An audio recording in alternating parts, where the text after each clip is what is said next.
Hello and welcome to this Junior's Gasoline Alley, where today we're going to be tackling a rear brake job on this 2020 Alfa Romeo Stelvio. Now, the Alfa Romeo Stelvio has a couple of interesting quirks as well as specific tools needed, so be sure to watch this video and reference the links down below for tools, brake pads, and rotors if you need some suggestions for your job. Now, the first thing we're going to go ahead and do is get the car jacked up. Important to note, we want to make sure the car is both chalked and jacked up, and then we need to hop inside of the car and let it know that we're going to service the brakes. So we're going to go ahead and put the brakes into service mode here. So turn on the car without starting it, go over to your gauge cluster, and here we should be able to get to settings. Click settings, then we're going to go down to passive safety, brake service, and would you like to retract parking brakes to allow for brake service? Yes. So it's going to say service mode not available, and that's because down here I have not turned off the parking brake. So let me go ahead and turn off the parking brake, and then when we come back up, we're going to have to go back to settings, brake service, click on that, yes. And you're going to hear a kind of a whirring noise, and you'll see that it's putting the brakes into the service mode.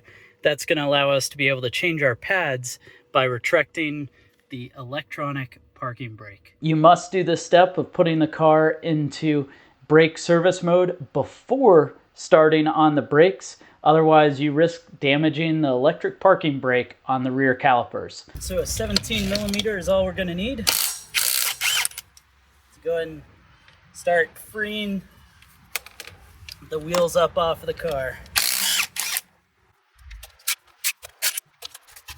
Now, once we're into the brakes, I wanted to show you the reason we're doing rotors as well.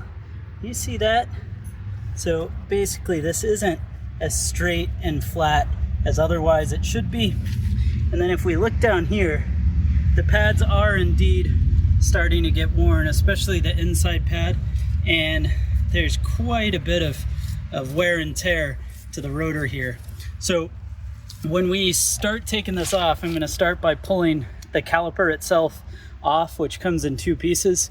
So your caliper and then the carrier. The carrier is attached to the rear hub, which means to be able to get the rotor out, we've got to take that carrier off, which uses an E18 socket. But for standard caliper and the carrier, we've just got a Allen on the back end of this. We'll pull that off, get it to the side, and move on. Let's go ahead and start by getting that out so we can pull.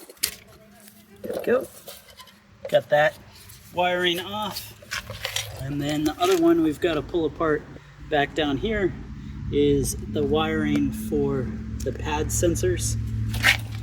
So that's got a little clip that pulls out of the way. Now we'll take our socket, 7 millimeter, and begin to pull that off. So I'll get that one loosened up, and then we'll get the lower one loose. And we're gonna take out the sliding pins. These we're going to go ahead and service while we are working on the brakes. Now finally, before pulling the brake caliper off, I need to take the pad spring and begin to get this moved out of the way. Just get that underneath. And that puppy will pull out. Looks just like this.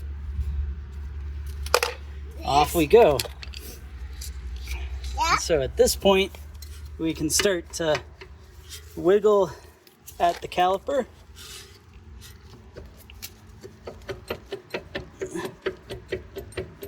Try to see if we can get it to move. Sometimes that's going to require a little bit of persuasion.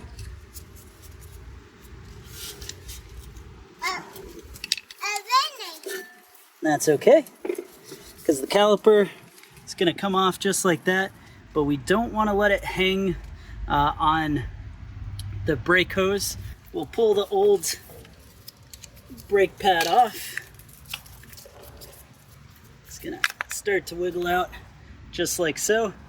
You can see this does have a little bit of meat to it, not a whole ton, but the brake pad on the inside, if I can get that pulled out, you will see quite a bit more wear, and that little wire almost spot that you can see on the pad right here, that's what was the wire that was hanging out to go ahead and inform your brake system when your pads are worn out. So clearly pretty well worn out. And so the next step here is we've got to take these bolts out so that the caliper carrier can come off. These bolts are using a E18 torque, so a external torque socket. Make sure you have one of these. Initially I thought I was going to be all right, but my set only went up to E16, so I've got an E18 set linked down in the description below.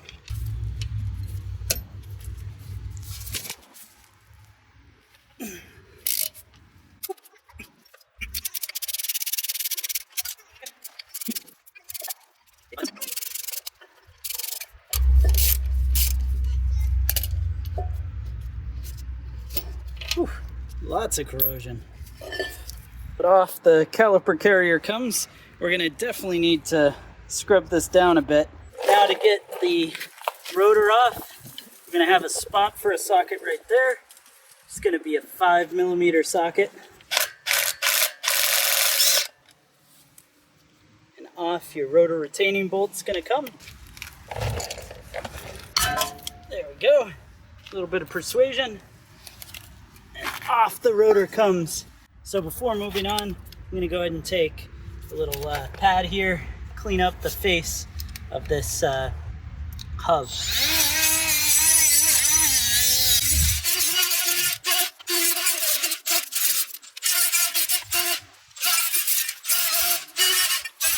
All right, so next up, we need to spin back in the caliper here. And what that's essentially gonna do is allow us to get enough space for the new brake pad to get installed. This is gonna allow us to press in the old piston, get it bottomed out and out of the way. You see how it's pressing back.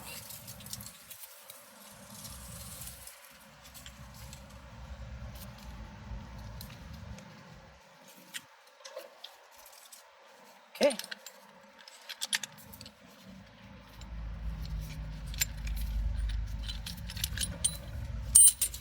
Now that piston is pressed back in. And for reassembly, I'm going to start with our new rotors.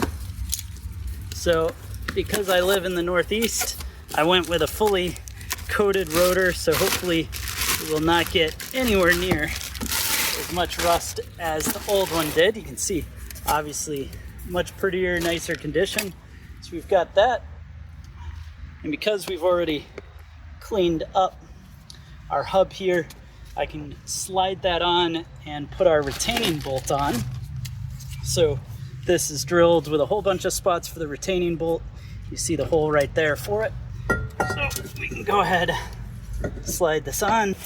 And before I thread this in all the way, I'm going to sparingly use just a touch of anti-seize just to help aid removal in the future if needed. Let's go ahead and thread that back in.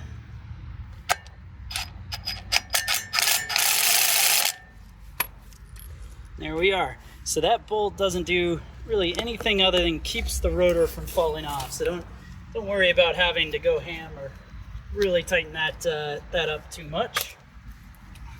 Next up, we've got to get our caliper carrier back on, and to do so, just sliding this back into place, and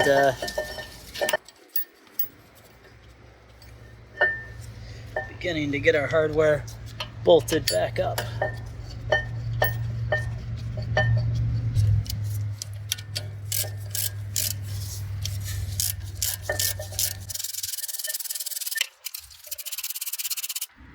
All right. The other thing we're going to work on here, we're going to replace the rubber portions of our boots so that whatever was going on to cause the asymmetry and wear gets corrected. So doing so should be reasonably straightforward. You push back the old ones, out they're gonna come.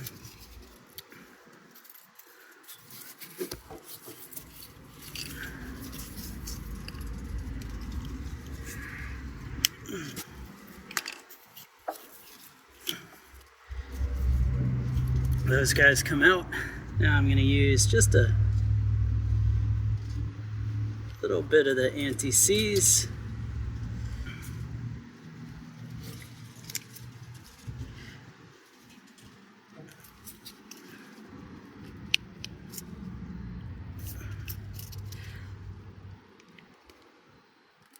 Okay, and that should pop right in. Give it a couple of twists. You can see how that pushed through on our other side here.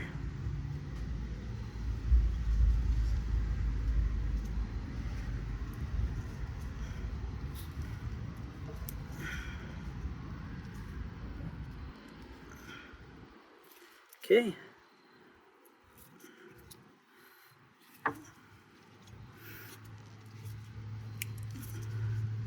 There you go, that came through. Now we're gonna wanna wipe that off of our hands. Remember, you don't wanna get this on clothing or anything of the sort.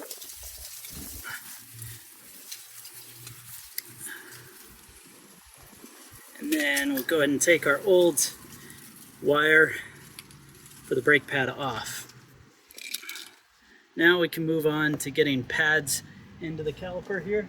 For brake pads, I went and chose these ceramic brake pads, these particular ones from Dynamic Friction, the Euro 5000, should be quite similar in quality to our original brake pads. Now, as you can see, these pads are going to come with the sensor attached to it, so perfect setup to have everything together. We'll put the inside pad, which is the one with the wire, on into place.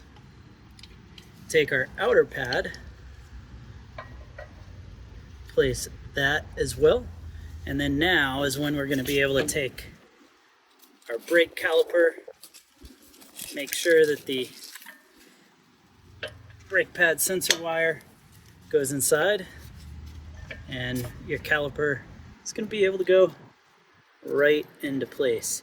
Now for that, I'll slide the sensor wire right back on, and now we're going to want to take our old caliper pens, clean these up nicely, just like so.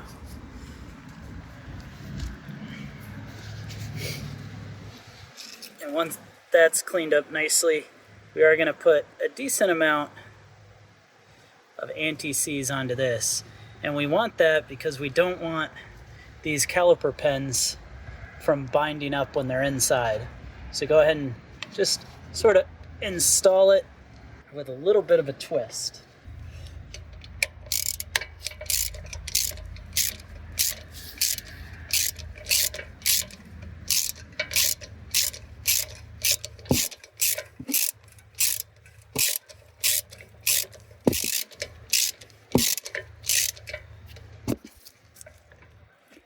Okay, there's our first one. Second one, same deal here. Okay, take that.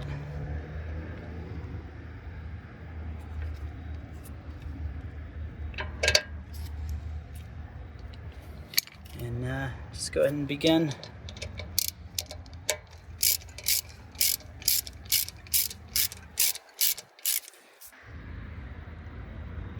Okay, both of those tight.